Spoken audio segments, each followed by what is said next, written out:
Friends, आपका अपना YouTube channel MK technical training centre में आप लोग का फिर से बहुत बहुत स्वागत है। देख सकते हैं कि यह केंट कंपनी का जो इंडिया का नंबर 1 ब्रांड जो कंपनी होता है या केंट कंपनी का है, इसमें बीप की साउंड सुनाई पड़ रहा होगा। देख सकते हैं ये एक चौक है।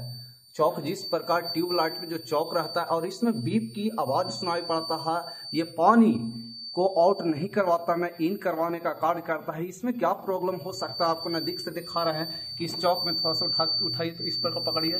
देख सकते हैं, आपको जूम करके हम दिखा रहे हैं कि एक छोटा सा एक सिस्टम होगा जो दाबने वाला।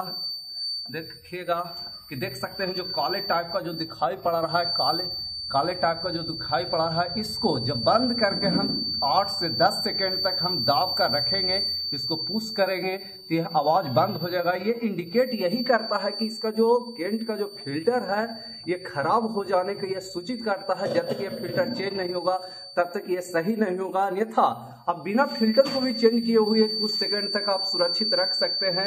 इसको 8 से 10 सेकंड तक दबाने के बाद भी आपका सुरक्षित रह जाएगा। लेकिन इस स्थिति में आपका मोटर भी जलने की संभावना रह सकता है। इसलिए कम से कम 3 फिल्टर, सम फिल्टर, सेडिमेंट फिल्टर और कार्बन फिल्टर को हर हालत में आपको चेंज कर देना है ताकि आपका आरओ सुरक्षित ढंग से कार्य कर सके। इसलिए जिन बच्चों को इलेक्ट्रिक का काम सीखना चाहते हैं तो एक बार स्क्रीन पर दिए गए नंबर पर संपर्क करके यहाँ सभी प्रकार के इलेक्ट्रिक का काम जरूर सीखें। वीडियो देखने के लिए बहुत बहुत धन्यवाद।